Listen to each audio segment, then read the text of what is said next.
So in chapter 8, we said the first thing you need to do is identify your protons that are on beta carbons. And we said the beta carbon is the position that's one away from your leaving group or your carbocation. So in method 1, we've got a whole bunch of beta carbons. And your base can deprotonate, clamp down like dominoes, and shoot off your leaving group. And we said that this is an E2 reaction because this relies on the collision between two molecules, right? Really similar to SN2 in terms of its rate equation. Method 2, we said, is really similar to SN1. Your leaving group falls off first.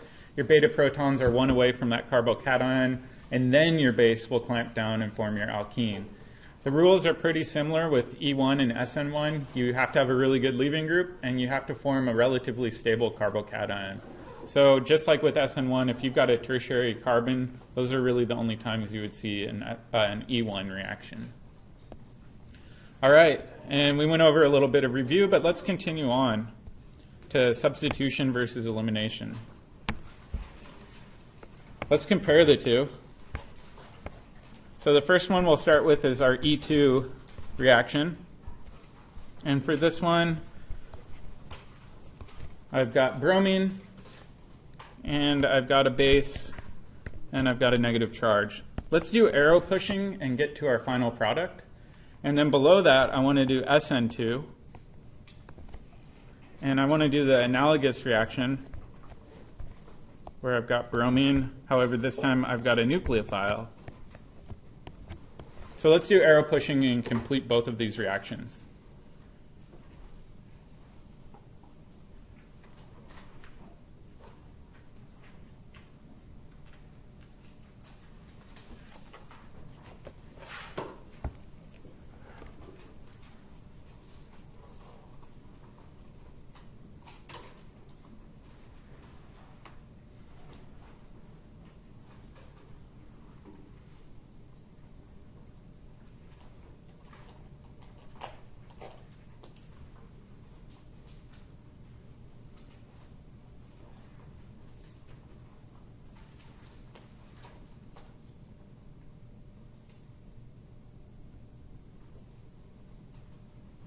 Give me a thumbs up if you think you got it already.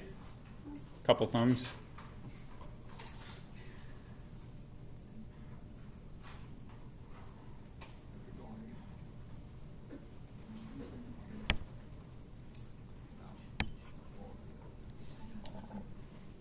Excuse me.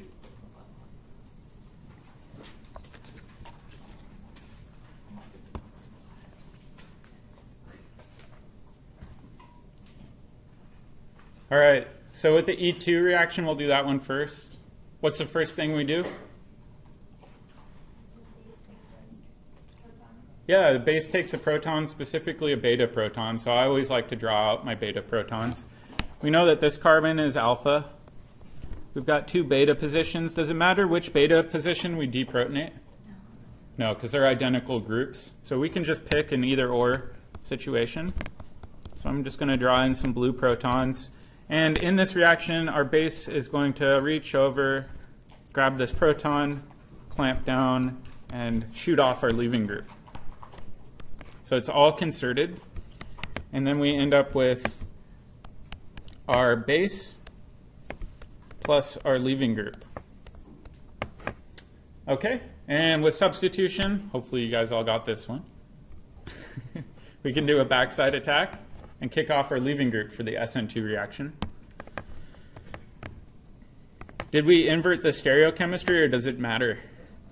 Doesn't matter. It's not a stereocenter. It does go through an inversion, but there's no stereochemical outcome, so you don't have to show it using dashes or wedges. All right, so if we look at the top one,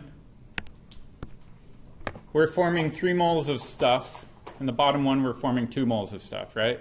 So yesterday we said we know we can favor E2 by increasing heat or decreasing heat.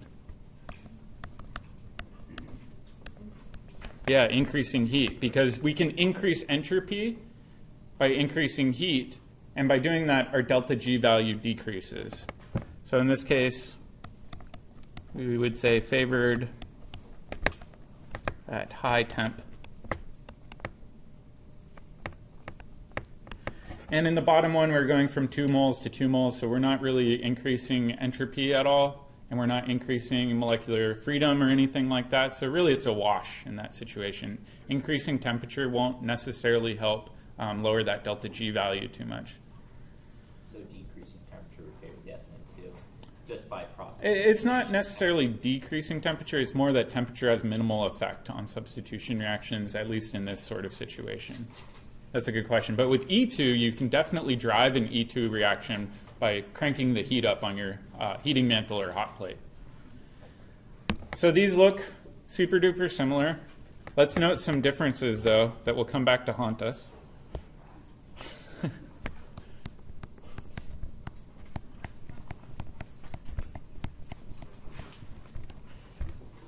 So E2 is favored with a strong base. When is SN2 favored? Strong nucleophile. Yeah, strong nucleophile, right? All right, so E2 is favored with a strong base. SN2 is favored with a strong nucleophile. There's a problem, though. Problem is, oftentimes good nucleophiles are good bases, and sometimes good bases are also good nucleophiles. Puts a big twist on things, but let's make a note of that.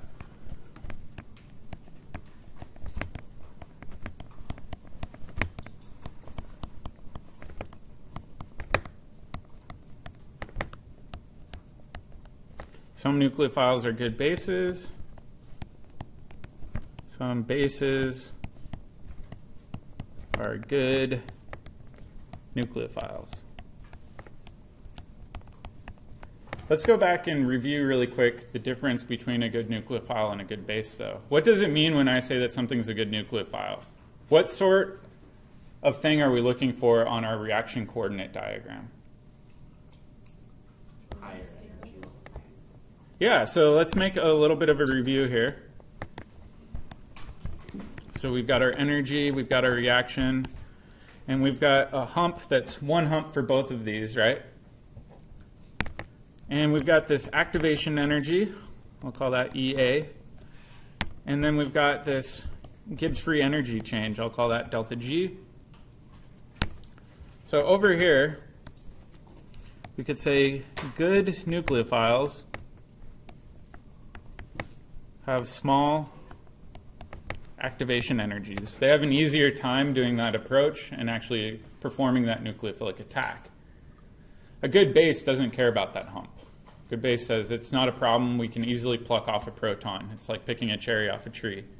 All we're concerned with is that change in energy from your starting materials to your products.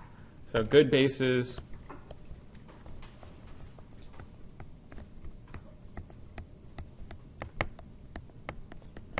have a large delta G drop. So we don't want it to go uphill, we want it to go downhill. And we want that drop to be pretty significant when we go downhill. We'll talk more about how to differentiate the difference between a good nucleophile and a good base, and when to spot when a good nucleophile is also a good base later. But it's an important difference to remember that nucleophiles are concerned with the hump, that activation energy. Bases, you don't care about that activation energy at all. So then will good bases then give you a more stable product? Exactly. Good bases will result in a more stable LTG product. Will be lower even though the activation energy stays the same? Yeah. Activation energy is minimal for proton transfers, just simply because it's really easy to pluck off a proton. That activation hump is going to be very small. All we're concerned with is that drop in Gibbs free energy. And then the last key difference we already iterated was that elimination reactions are favored at high temperature due to that increase in entropy.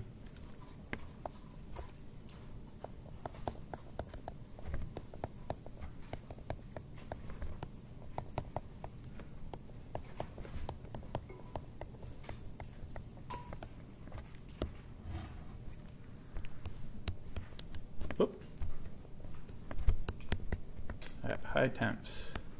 Oh, I'm having trouble with my pen. There we go.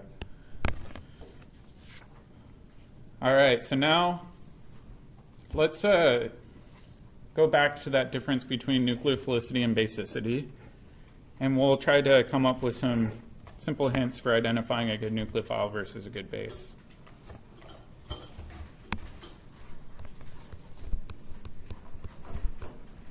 Nucleophiles, we said, are directly related to our activation energy. We said a base is directly related to delta G. So let's take a look at factors that affect activation energy again, and we'll do a little review from Chapter 6. So factors that affect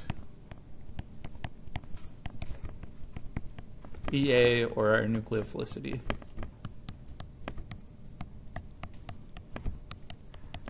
Does anybody remember one of the factors that affects EA? Stability, the intermediate. So stability, I would say definitely, right? If you've got a really unstable starting material to begin with, that hump's going to be a lot smaller than if you start with a really stable starting material, right?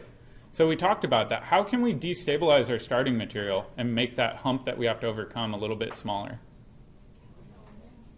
Let's avoid catalysts. Well, I heard somebody say it. Solvent, right? So with SN1, SN2 reactions, we said we can actually make something more nucleophilic by choosing a solvent that doesn't stabilize it in any way. So let's make a note of that. Solvation.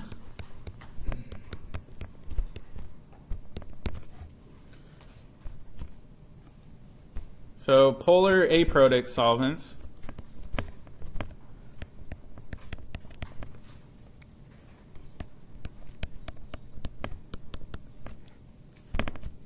destabilize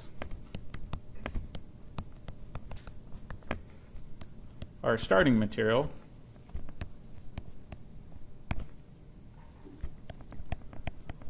which results in a lower EA. It'll drop that activation energy. Why do we choose polar solvents again rather than nonpolar solvents? Hard to solve. Yeah, it's hard to dissolve, and we also want to stabilize that transition state. So polar solvents are the best choice for both SN1, SN2 reactions and E1, E2 reactions. They help stabilize that transition state. So let's do a little bit of review. I'm going to draw the organic chemist periodic table. Really, none of the other elements matter. Not even hydrogen. Okay, hydrogen matters. So we've got our little nook of the periodic table that we're concerned with. Let's consider just the halogens right now. So for right now, we're just going to be looking at this column right here. Which one's going to be most nucleophilic in an aprotic solvent? Well, chlorine's not a good nucleophile. And aprotic solvent. Yeah, let's consider the solvents though. So in aprotic solvents, nothing is stabilizing them. What's going to be more stable, I minus or F minus? I minus is more stable due to its atomic size, which means it's not going to be very reactive. That means that F minus is going to be a heck of a lot more reactive in a polar aprotic solvent. So more nucleophilic.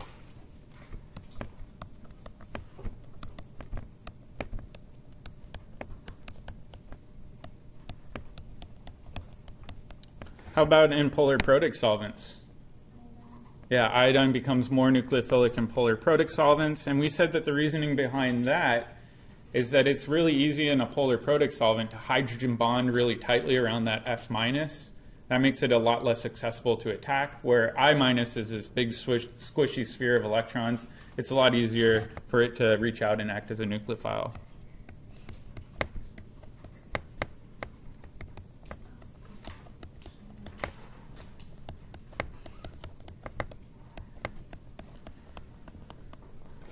So we can use this as a trick to basically enhance the nucleophilicity of one over the other. If you want fluoride to be your nucleophile, you want to run it in an aprotic solvent. And if you want iodide to be your nucleophile, you run it in a protic solvent. What's something else that can determine the size of your activation energy hump? We're still avoiding catalysts. We're still avoiding catalysts. No magic fairy dust. Place on the period. Yeah, let's leave that for right now. But let's think about if you're the nucleophile in an SN2 reaction, you've got to do a backside attack, right? Sterics really matter. If you're big and bulky and you're carrying around a bunch of stuff, you're going to have a harder time attacking that electrophile, right? So sterics really come into play.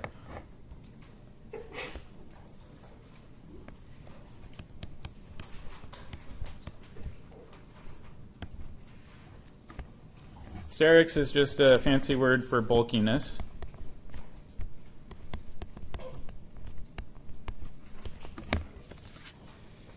And for SN2 reactions, do we want our nucleophile to be unhindered, our electrophile to be unhindered, or both? Both, right? Sterics matters on both sides. So in this equation, we can put in, hey, our electrophile, it is best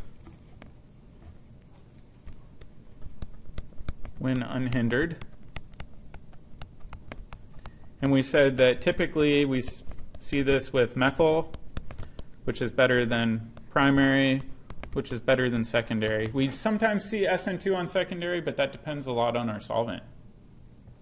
With nucleophiles, whoops.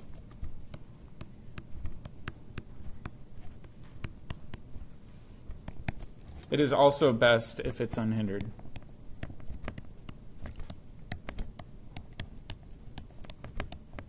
So let's take an example.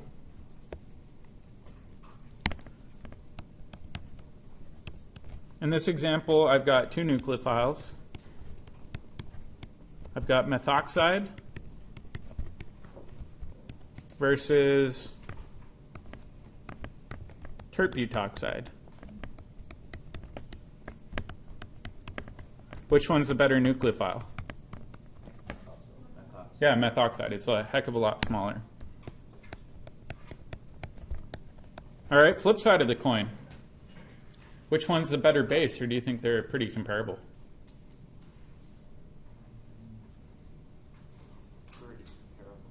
Yeah, pretty comparable, right? They're both oxygen with the negative charge. There's no resonance. There's not really much going on to stabilize either of them. So basicity is completely different. With the base, your base can be super duper bulky. Doesn't matter.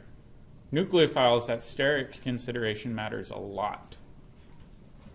So let's go back and kind of review a little bit of basicity.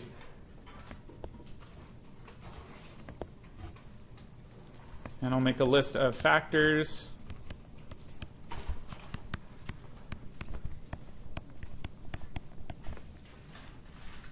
that affect delta G, or our basicity.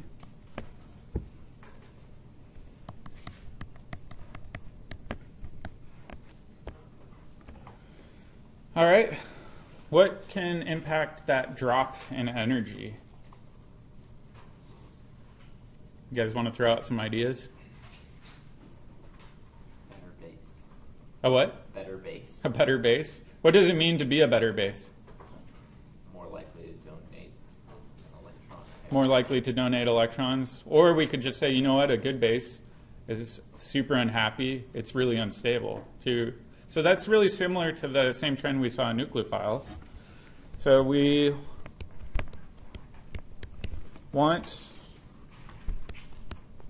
our base to be unstable.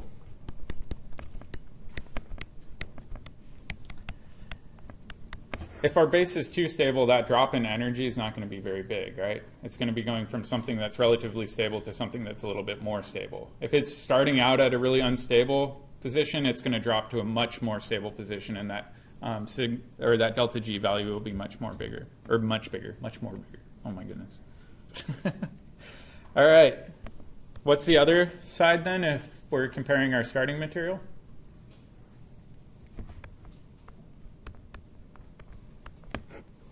Not everybody all at once.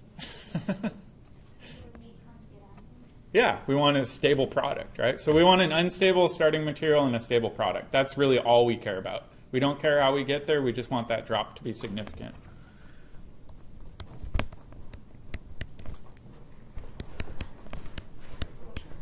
We want to form a stable product / conjugate acid. One thing I will say is every year we get back to chapter 8, and I have students that basically chapter 7 came in and shoved all the acid-base chemistry out of their brain. Like, there's no more room. If you are rusty on acid-base chemistry, please go back and review chapter 3. So I'll even put it in our notes.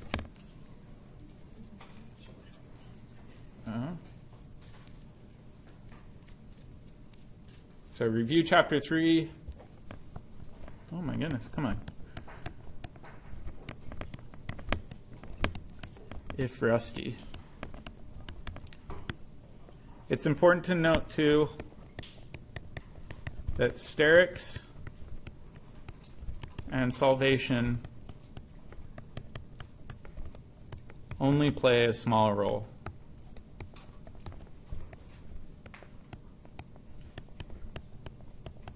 In delta G.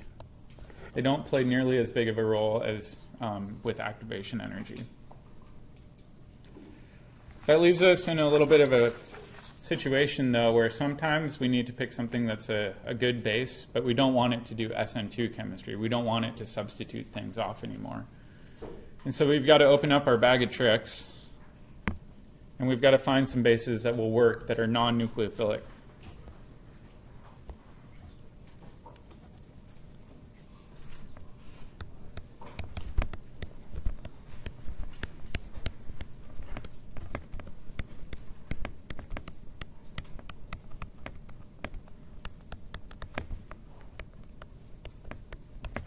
All right, so there are a couple options if you need to get a non-nucleophilic base because you only want the elimination reaction to occur. You don't want SN2 chemistry to occur. There's one option that we already went over. What was that? If we wanted something to be a good base but not a good nucleophile? Sterics, right? So we said already that sterics really influence nucleophilicity, but they don't impact basicity. So option 1 is use a super bulky base. Sometimes you'll see me use this base. This is kind of a tert-butoxide on steroids.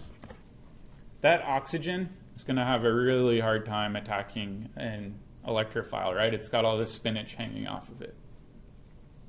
The other one that shows up a lot in the Klein textbook is this bicyclic ring.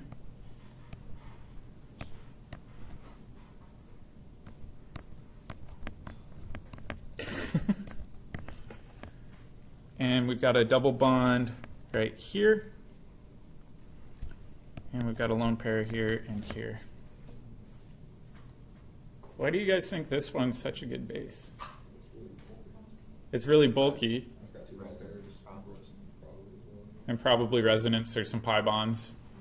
All right, now the trick question for you guys.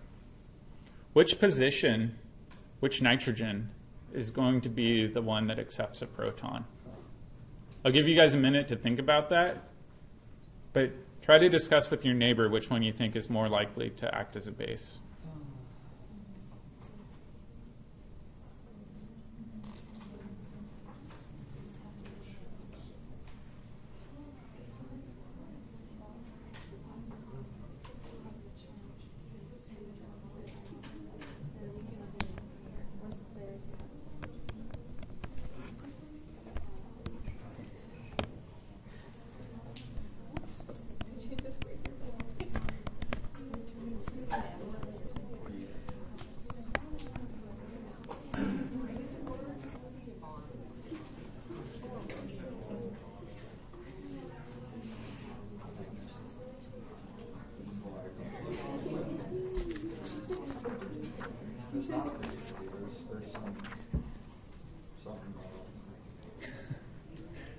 All right, you guys ready?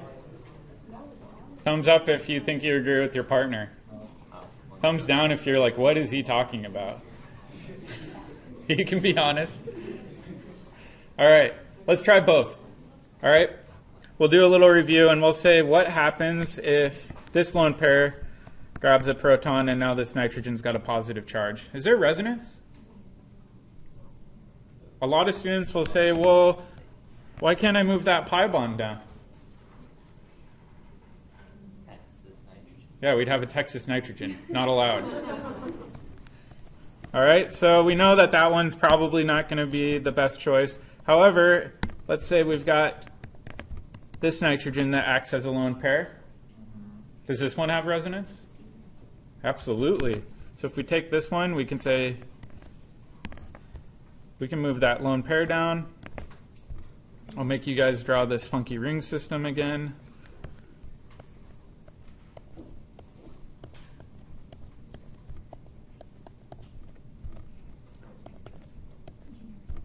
And now this nitrogen shares that positive charge.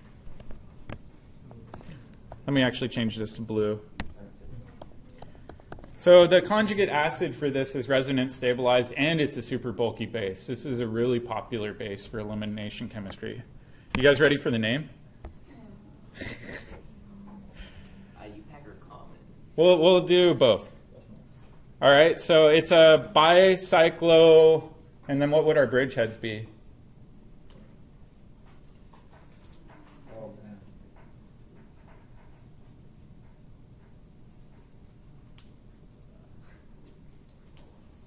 Bridgeheads? If we go around this way, we've got a bridgehead of 4. If we go around this way, we've got a bridgehead of 3. What's our last bridgehead? 0. Or bridge length, I should say, 0. So we've got a 4, 3, 0. And then what's the total number of atoms in the ring system?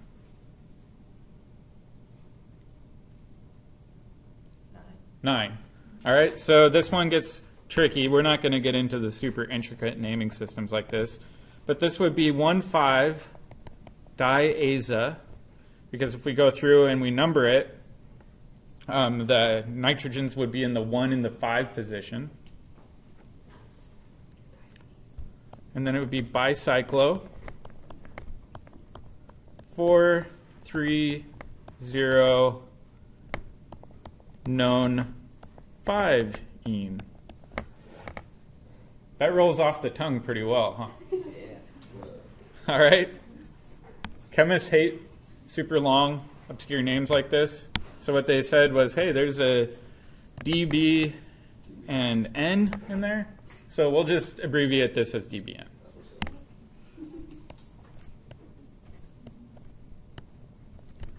This is a common base for elimination problems. All right, let's do another one. That's the cousin. The cousin for this one, let me make sure I'm drawing it correctly, is even worse to draw, unfortunately.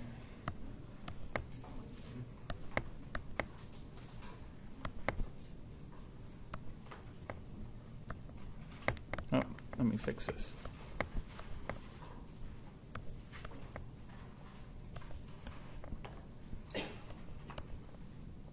And we've got a double bond here. And if we look at this one's pretty similar, where if this nitrogen down here takes a proton, again, we've got a resonance stabilized conjugate acid.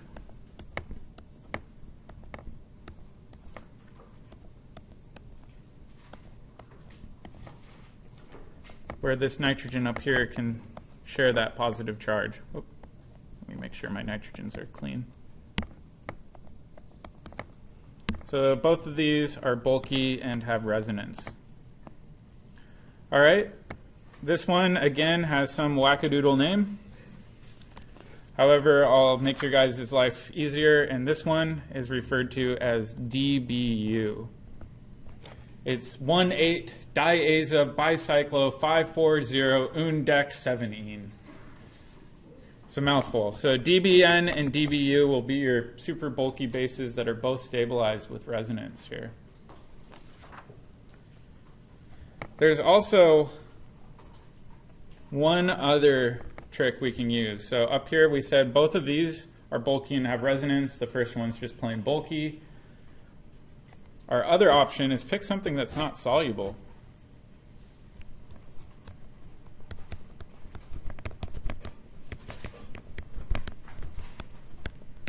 Pick a base that is not soluble. Okay. If it's not soluble, it can't float around in solution and do a nucleophilic attack, right? So that's a really simple trick we can use. So nucleophiles must be soluble. One of my favorite bases that we can use in this situation is NaH. You guys are pretty familiar with that already, right? This is sodium hydride.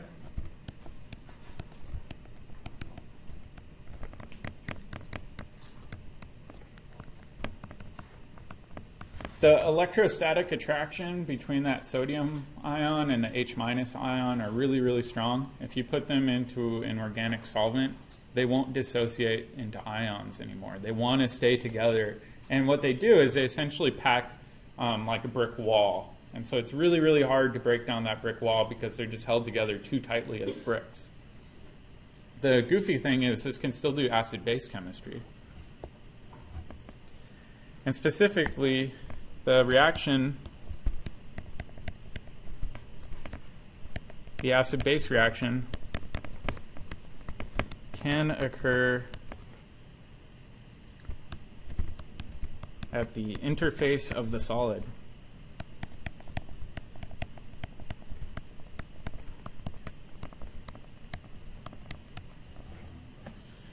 What's the byproduct of this reaction if we were to toss in sodium hydride with a proton source that could easily be removed? H2 gas, right? So if we think about this reaction, we've got Na+, we've got H-, we've got some sort of acid floating around. This proton, or sorry, this hydride is going to grab the proton, kick off electrons onto our conjugate base, and now all of a sudden you've formed H2 gas plus Na plus and your conjugate base, which is A minus. A lot of people get confused with the difference between hydrides and protons. Hydrides have a lone pair, protons do not have a lone pair. So they have super different reactivity. A proton's an acid, hydride's a base. These can be a little bit problematic though. Why do you think they're problematic? So in this case, the deprotonation is a part of the elimination reaction, but imagine you're an industrial chemist and your boss says, we want you to do an elimination on 2 tons of starting material. Hydrogen gas is really flammable. Yeah, hydrogen gas is super duper flammable, right? So this is really useful for small scale chemistry. However, this can be tricky when you scale it up. Not only are acid-base reactions typically exothermic, but you're producing a gas that can explode. So if you do this on a large scale and you add things too quickly, all of a sudden you've got a mini Hindenburg on your hands. And it doesn't smell either. And it doesn't smell. Yeah, that can be a really big problem. So typically industrial chemists prefer to stay away from sodium hydride. If you're in a research lab, though, chemists like using it. What's another potential problem with sodium hydride? Creating some type of salt, so not only do you have to get rid of the solid for space, but it might react with your container and corrode it. Yeah, so you might have to get rid of your salts, and you are right, sodium hydride is really corrosive. When you order it, it doesn't come in a glass bottle because it will actually eat away at the glass. It comes in a plastic bag inside a tin can. So it's really hard to handle in that respect. I remember one time handling it, and the powder on the inside poofed out all over my arm, and then I got a nice big red rash on my arm. What's another problem in the Pacific Northwest in particular when using sodium hydride? Humidity, right? So in this case, it can pull protons off of the water in the air, and it has a limited shelf life because of that. So just simply from a practical point of view, some chemists love it, some chemists hate it. I'll leave it up to you guys what non-nucleophilic base you want to use. I got overambitious with the amount of material that I wanted to get through today. So I think we're going to stop. And with the problem of the day, it will become an in-class activity tomorrow. So just bring it in class tomorrow. And if you've got a model kit, bring your model kit. It will make a lot more sense with the model kit. So bring your model kit and your problem of the day tomorrow. I have a question on that. Yep.